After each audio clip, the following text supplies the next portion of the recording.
Yo, what is up, everyone? Welcome back to this brand new episode of Hockeytown Rundown. You're here with me, your beautiful host, once again, Zach. I am Carlo less today. He is out sick. I hope you get well soon, buddy. I miss you.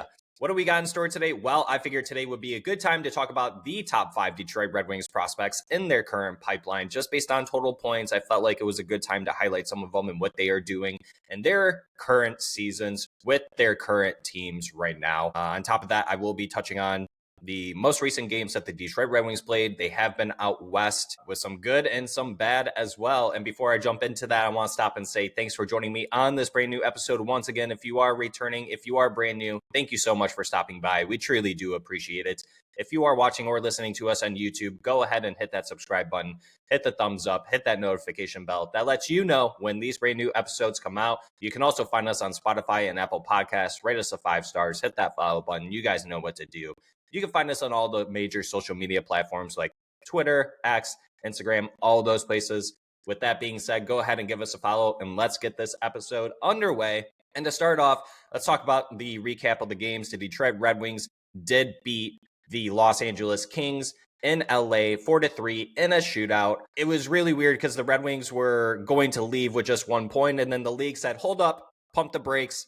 Let's review that goal that Kevin Fiala scored while they were on the power play 4-on-3 with only 38 seconds left in the OT. The goal was called back because there was goaltender interference. There were some folk online in the Twitter atmosphere, maybe in just NHL atmosphere in general, that would say they don't understand why that was not a good goal. There clearly was contact with Cam Talbot in net against his former team, the LA Kings, as well. And credit for Cam Talbot for playing such a phenomenal game. I would have pegged him as the number 1 star, but granted, I am not the one who makes those choices. Without Cam Talbot, the Red Wings probably would have lost that game, to be quite honest. But the Red Wings caved away with 2 points by finishing out in the shootout. Very lucky, very, very lucky. But with the luck that they had in this game, they were very unfortunate in the next game. The refs took what they saw in the game against the LA Kings and said, you know what, we're gonna help out the Ducks this game, because there definitely were some questionable calls when they went over and played the Anaheim Ducks the next day, losing 5-2. Not the greatest loss,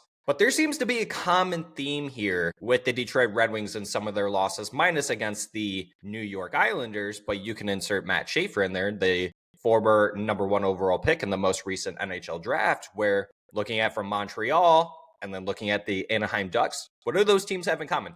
High-octane young players. And so that kind of correlates to this episode where the Detroit Red Wings, while yes, they did have, before Michael Branzak-Nygaard was sent down, unfortunate for him. Once Carlo comes back, maybe we'll talk on that. The Detroit Red Wings definitely have a plethora of young players on their team. Is that where the NHL is going now? Do we want to call it developmental league?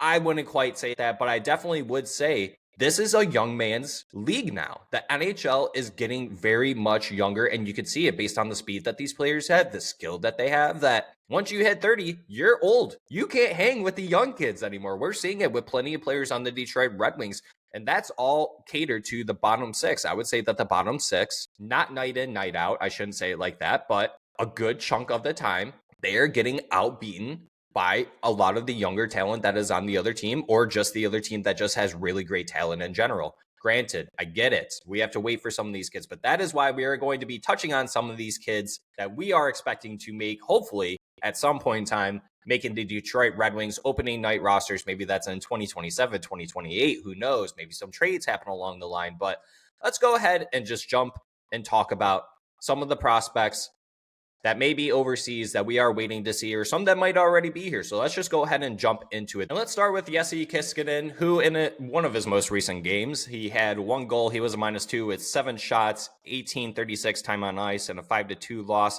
Jesse Kiiskinen currently is 5th within the prospect pool for the Detroit Red Wings in his 20 games played with his HPK team in the Liga, has 13 points, 6 goals, 7 assists. For those that don't remember, Jesse Kiiskinen was actually a piece that was given to the Detroit Red Wings with the Andrew Gibson trade as well, along with a second-round pick that was later on used. I think you guys can pick up what I'm putting down on that. You guys can go ahead and look back at that trade and see what happened with that second-round pick. I don't want to get into it. But nonetheless, here you can see Let's Go Red Wings prospect. We're going to be highlighting a lot of him because he is the one who puts out a lot of these videos of these prospects, showcasing Kiiskinen and his work out on the ice. This is a kid that I foresee can be a middle six guy at some point. I really love his ability to actually create opportunities, not only for his team, but for himself as well. This is a kid who shoots right. He will be a right winger. You look at the depth chart, you got Lucas Raymond, maybe NBN, then Kiiskinen. But I think that will be the battle moving forward, would be who's going to be that top six right winger in the future between Kiiskinen and someone like Michael Branzig-Nygaard. And unfortunately, like I mentioned, Michael Branzig-Nygaard did just get sent down. NBN technically does have a step up above Kiiskinen, but we should see him very soon, whether if that's with the Grand Rapids Griffins at some point, maybe later down the road this season, or obviously going into next season where we could see him making his North America debut. So stay on the lookout for that, Kiiskinen. You are doing a fantastic job and continue doing the great work that you are doing over there. Now moving over to number 2, which is Eddie Genborg, who in one of his most recent games actually just put up 2 goals. He was a +2, 3 shots on net with 1 hit, 15 minutes time on ice, and a 5-0 win. And Eddie Genborg, this kid, what an incredible season, like start of the season for him. Former second round pick in this most recent draft, 44th overall. If you go ahead and look at his projected stats, he is projected to put up 37 points in 52 games played this season, and that outpaces even the likes of someone like Lucas Raymond in his draft +1 year, who only put up, I think it was like 13 points in 30-something games or 17 points in 30-something games. We did put out a tweet about it in the stats of previous Detroit Red Wings players in their draft +1 years. And Eddie Genborg is just blowing everyone out of the water. I believe right now he's actually in the top 5 of players under 23 in scoring, and probably under 25 as well. I did check it at some point. Eddie Genborg, this kid, I'm just going to make the call out right now. I foresee this kid being a top 6 player for the Detroit Red Wings. I know it's still really early and everything, but based on those stats and what we've seen, credit to the Detroit Red Wings scouting team going out and seeing someone like Eddie Genborg, who fell in the draft, that looking back at it, you could say definitely has first round talent that should have been drafted, and the Red Wings were able to scoop him up for pretty good price coming in the second round. Eddie Genborg, physical two-way forward, strong forechecking presence, knows how to finish the puck, knows how to be around the net, hustles, he throws his body, just an overall dog. Let's Go Red Wings prospects does a really good job at highlighting him. And obviously, this is someone that the Detroit Red Wings fandom should be paying close attention to. Personally, to me, I would be quite shocked if he doesn't try to push over to North America next season. I'm not exactly sure what his contract situation is like. Maybe he does have to play in the SHL for one more season after this one, but Eddie Genborg instantly can make a huge impact with the Grand Rapids Griffins next season, or even going and joining them later this season if for whatever reason his season ends early within the SHL. So stay on the lookout for someone like Eddie Genborg. This kid is absolutely on fire. This is probably the prospect that everyone should keep an eye on moving forward for the rest of this season. Now moving over to everyone's favorite Russian prospect within the Detroit Red Wings pipeline is Dmitry Buchelnikov, who in one of his most recent games just actually put up an assist, as you can see here, thanks to the video from Let's Go Red Wings prospects. 16 minutes time on ice. It was a 3-2 loss. But at the start of his season, he actually was having a very, very slow season, and then eventually started to pick up. He had a really great game. He had a hat trick to actually bring back some of his scoring touch, and that's all he really needed. And that just so showcases and kind of follows suits with someone like Alex DeBrincat, where he went, I think it was 8 games without scoring a goal, and now he's on a 4-game goal streak currently, almost very similar to Dmitry Buchelnikov, where in his 21 games played so far with CSKA Moskva in the KHL, 21 games, 7 goals, 9 assists for 16 points. He is currently on pace to be projected at 68 games played with 23 goals, 29 assists for 52 points. Comes slightly under his total high of last season in 65 games played of 54 points, but he would be currently outpacing his goal total high of 15. He's on pace currently for 23. He has 7 currently. Dmitry Buchelnikov, this is a top 6 forward for the Detroit Red Wings going into the future. This supposedly is supposed to be his last season within the KHL.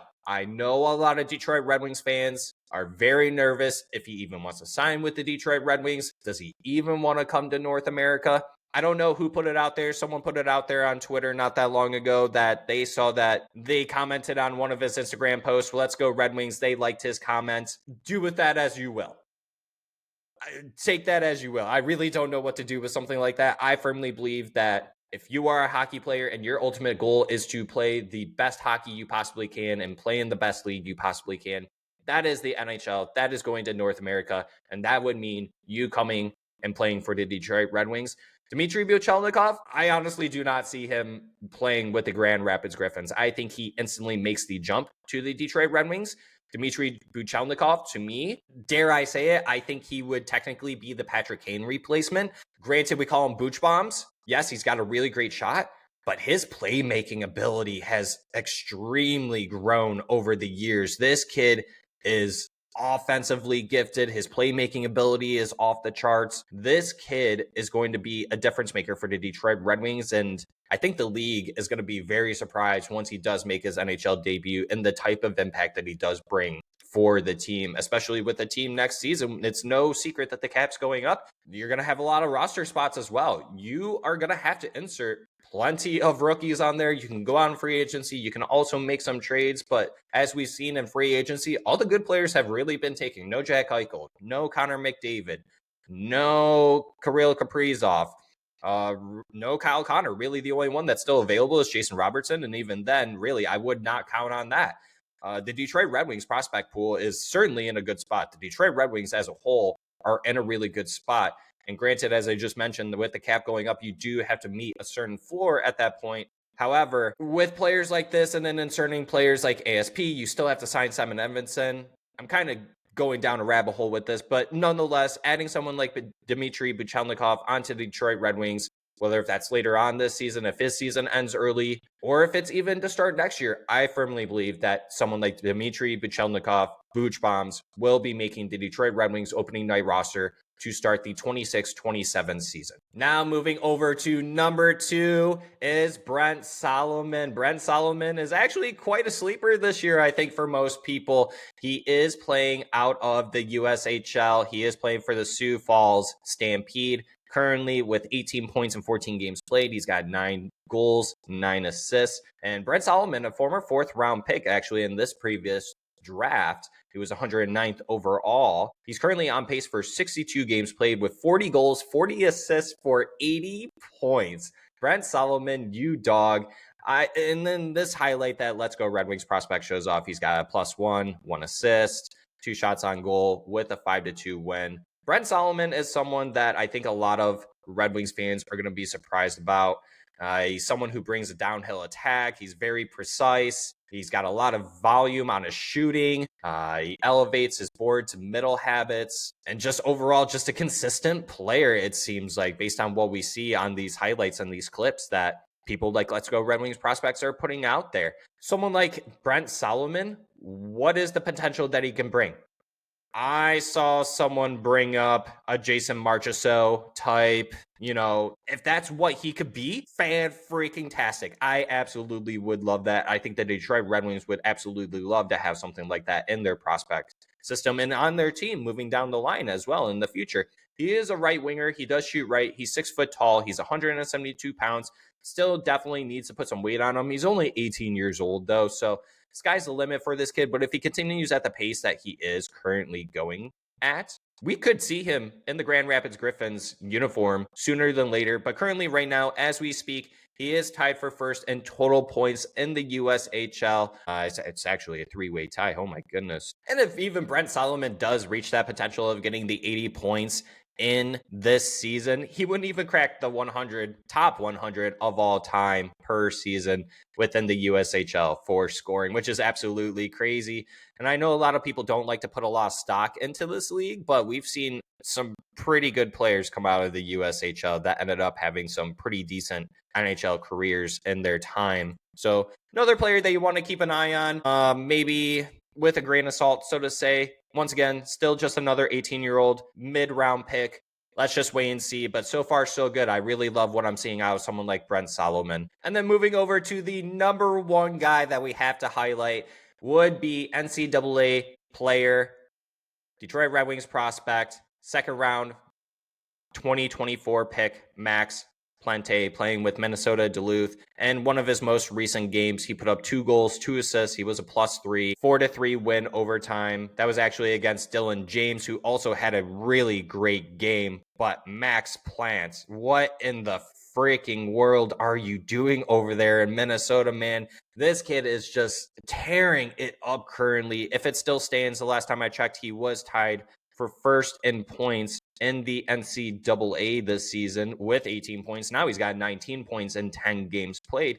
He's actually now first in the NCAA, leading in points, 10 games played, 9 goals, 10 assists for 19 points. What an absolute freaking dog this kid is. My goodness. And unfortunately, it's not giving me his projected totals for this upcoming season. But last season, in his NCAA debut with Minnesota, in 23 games, he put up 28 points, 9 goals, 19 assists. So he's already tied for his goal high total in that regard. This kid, sky's the limit at this point. I really do believe that he has the potential to be a top 6 center on the second line. And it's very interesting to see, considering that the Detroit Red Wings already have Dylan Larkin, they have Marco Kasper, they have Nate Danielson. I truly believe Max Plante will be, for the Detroit Red Wings, a third line center. What do you do with someone like Nate Danielson? That you're just going to have to wait until that time comes. You can play him on the 4C eventually as time goes along. I really do believe that Max Plante has the potential to be a top 6 center within the NHL, whether if that's the Detroit Red Wings or not. This kid, he's a former second round pick, like I mentioned. He's 5'11", 176 pounds, only 19 years old. He's from Minnesota. Sky's the limit for this kid. He's just got to put on a little bit more weight. Just an overall great playmaker, one of the most skilled passers by far within the NCAA, and even in his draft class, even on the backhand, he's just really good with the puck, and even in the tiny openings, he's able to find his teammates and feed them the puck. Really good defensively too, as well. Definitely applies the pressure on the opponents, takes advantage, and very assertive on the defensive end as well.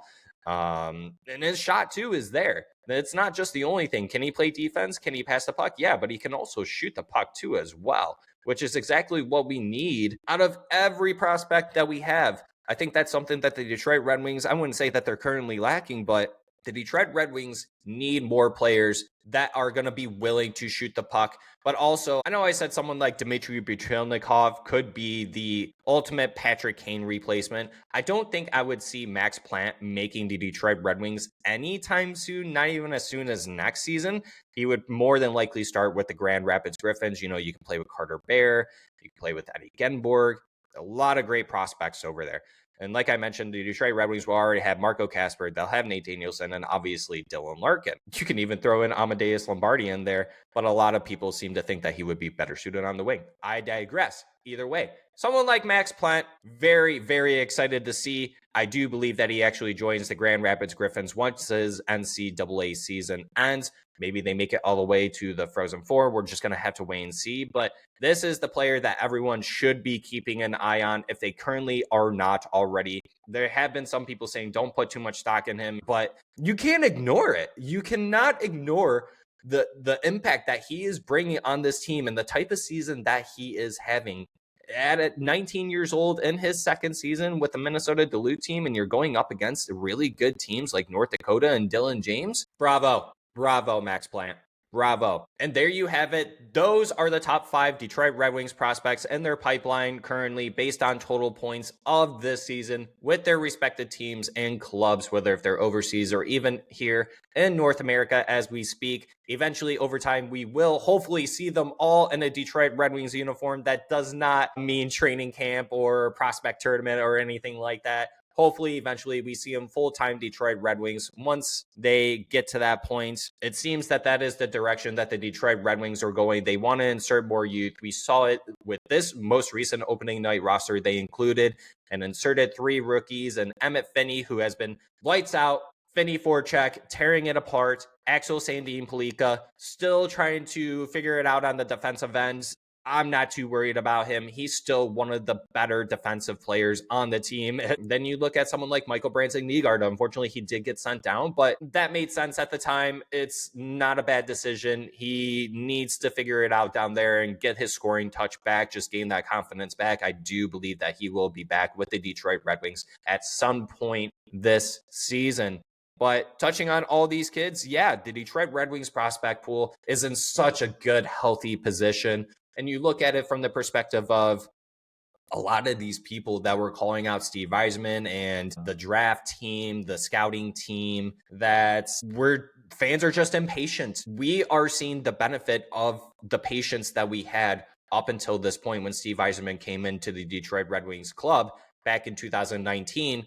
Coming in as the general manager. And credit to Hawk and Anderson as well. A lot of people really don't give him the flowers that he deserves going out and finding some of these players, especially over in Sweden, and many of our other scouts as well. Without them, we would not have such a flourishing prospect pool as we currently do right now. I really do believe that the Detroit Red Wings are in a very good, healthy spot. The record right now is 7-3. You look at the Grand Rapids Griffins, they just won their 7th straight game. They are 7-0.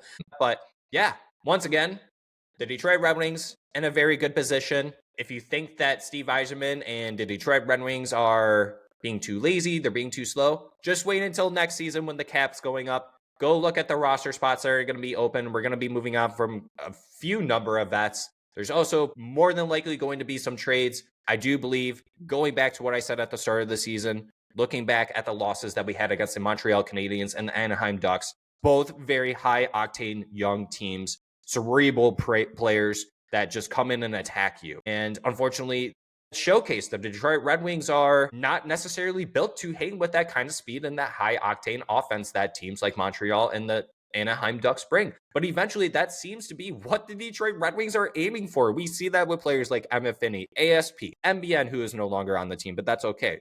You guys know what I'm saying there. Even including someone like Simon Edmondson, Albert Johansson, you have Lucas Raymond, you have Moritz Seider. All of those guys are under 26 years old still. Sky is the limit for this team. If you ever get nervous, just think about Detroit Red Wings 27, 28. Oh my goodness, we're going to have so many young kids that are so talented that we will be what Montreal and the Anaheim Ducks currently are. And I think that's a good stopping point for me here on this episode. Ladies and gentlemen, thank you so much for joining me on this brand new episode. Once again, if you are returning, if you are brand new, thank you so much for stopping by. If you are watching or listening to me on YouTube, I truly do appreciate it. Go ahead and hit that subscribe button that's down there. Hit that thumbs up button, and then hit that little notification bell that lets you know when these brand new episodes come out. You can also watch and listen to us on Spotify. We're also on Apple Podcasts. And then if you are on all the big social media platforms like Twitter, Instagram, Facebook, X, TikTok, we are on all of those. We do put out short episodes as well on those platforms. So stay on the lookout for us. Go ahead and follow us on everything. And until next time, I'll see y'all on the next one. I do love you, and I see you guys. I pay attention. Goodbye. See ya. I love you once again. Goodbye.